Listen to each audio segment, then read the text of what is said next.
Let's catch up with business news now. We've got Tyler Autumn with us with the top stories of the morning. And we're starting off with, good morning, Tyler, by the way. Yeah, it's good to talk to you, Sonia. Yeah, you too. Start off with house prices in Vancouver, and we're seeing that they're up once again. Once again, isn't this a shock, right? So exactly. Last week, Finance Minister Bill Morneau, he introduced new regulations aimed at easing all the pressure we're seeing on the Vancouver and Toronto housing markets. And data out this week from Terranet's home price index, they really emphasize why this is such a big situation going forward for this particular region right now. Now, if we take a look at the numbers, I'll show you that throughout Canada, repeat home sales in November are up about 6%. But in Vancouver, it's almost double that rate. We're at just over 11%. Take a look at Toronto. They're close behind, just under 10%. But look at Calgary. They're actually down 2%.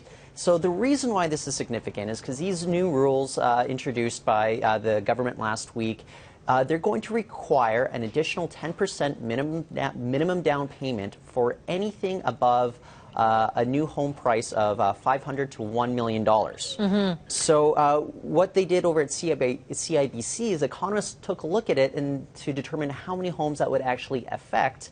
In Vancouver, that's just 2.5% of the market right now over the past year. So even though we see there's all this pressure here, these new regulations, there's still a lot of question marks about whether they're going to have much of an impact here in Vancouver. So, what are people, business analysts, saying about this at the moment? Do those new mortgage rules, are they really going to make a difference to the way house prices are going up and how, as we've seen them rise over the last 12 months?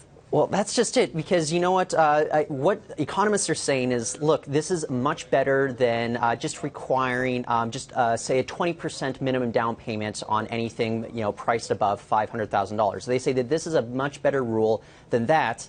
But when you look at the impact that it's going to have on Vancouver versus Calgary, the size of that market in Calgary is closer to 10%, but that's not a market that we need any more cooling off at this point. So that's why there are concerns going around about these new rules introduced by Ottawa last week. Now, slightly lighter than house prices, another story that we want to ask you about is this survey that was asking people whether you'd rather go to your office Christmas party or rather get a bonus instead. Yeah. I wonder what people said on that one. Well, I'll tread lightly. I just went to my office Christmas party on Friday. I had lots of fun, So the question is what would people rather do, get that bonus or, go to that party?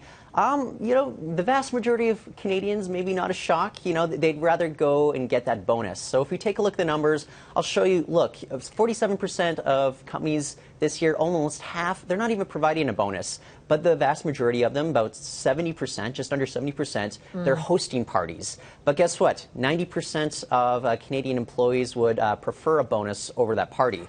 Now, who's getting the big bonuses? If we take a look at the next set of numbers, the people in accounting, they're expecting bigger bonuses this year, as well as IT, operations, HR. Sonia, well, the one thing I see missing from this is there's no journalists listed as getting bigger bonus this year. So I think that's the real thing. Yeah. Tyler, thank you very much. There'll be bosses watching right now saying, what an ungrateful bunch of people. Yeah. All right, Tyler, thank you very much. We'll leave it there for now. Thank you.